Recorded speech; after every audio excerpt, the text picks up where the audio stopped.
بات میں ضرور کہوں گا، یہ ذہن میں رہے، بعض لوگ ہمارے معاشرے میں ایسے پیدا ہو چکے ہیں جو کہتے ہیں قرآن و سنت کو خود سمجھو، بالکل خود سمجھو، کہتے ہیں علماء کی کوئی ضرورت نہیں ہے، آپ خود سمجھو، قرآن ہے، ٹرانسلیشنیں موجود ہیں، انگلش میں ہے، اردو میں ہے، آپ خود سمجھیں، حدیث کو خود سمجھیں۔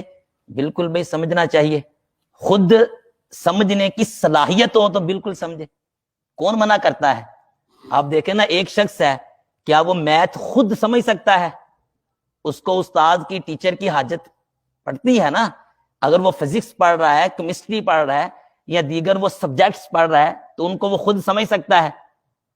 ایک بچہ اسکول میں جاتا ہے، پھر بڑا ہوتا ہے، پھر کالج میں، پھر یونیورسٹی میں، تو ٹیچر ہوتے ہیں نا ایک بک کو سمجھانے کے لیے، کیونکہ وہ فنون ہوتے ہیں، سیکھنا پڑتا ہے۔ اگر وہ خود سمجھنے جائے گا تو پتہ نہیں کیا سمجھ جائے گا، الٹ ہی کچھ سمجھ جائے گا۔ تو وہ بندہ جس کو اوپر سے درست قرآن پڑھنا نہ آتا ہو، وہ عربی کو خود سمجھے، سبحان اللہ، کیسی عجیب بات ہے۔ تو وہ حدیث کی کتاب ہے تو اصل تو عربی میں ہے نا بھائی، اگر کوئی ٹرانسلیشن سے سمجھتا ہے تو ہو سکتا ہے وہ ٹرانسلیشن غلط ہو، تو وہ کیسے خود سمجھے گا؟ پھر آپ کے ذہن میں رہے، ٹرانسلیشنیں جو ہوتی ہیں یہ پورے جو علماء نے کی ہوتی ہیں، وہ تو علوم جانتے ہیں، قرآن پاک میں کئی علوم کا یہ مجموعہ ہے۔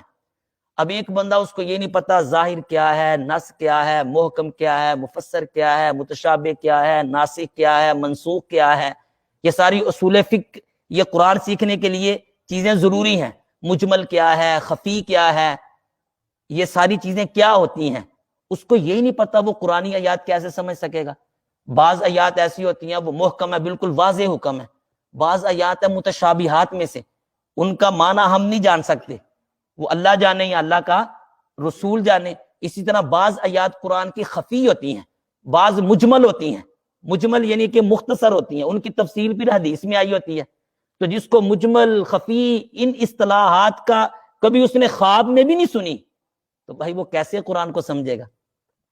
اور پھر اسی طرح قرآن پاک میں بلاغت سے قرآن بھرا پڑا ہے، تشبیہات ہیں، استعارات ہیں، استعارہ تخیلیہ ہے، استعارہ مکنیہ ہے، پھر مشبہ بھی، ان کی کتنی وہ تشبیہات سے بھرا پڑا ہے قرآن۔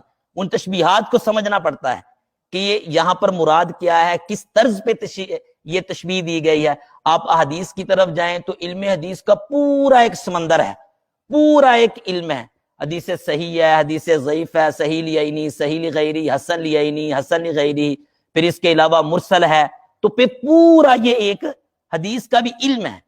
تو یہ علوم جب تک بندے نے نہ پڑھے ہوں، وہ کہے کہ میں قرآن و سنت کو خود سمجھوں، نہ نہ نہ، وہ سمجھ ہی نہیں سکتا خود۔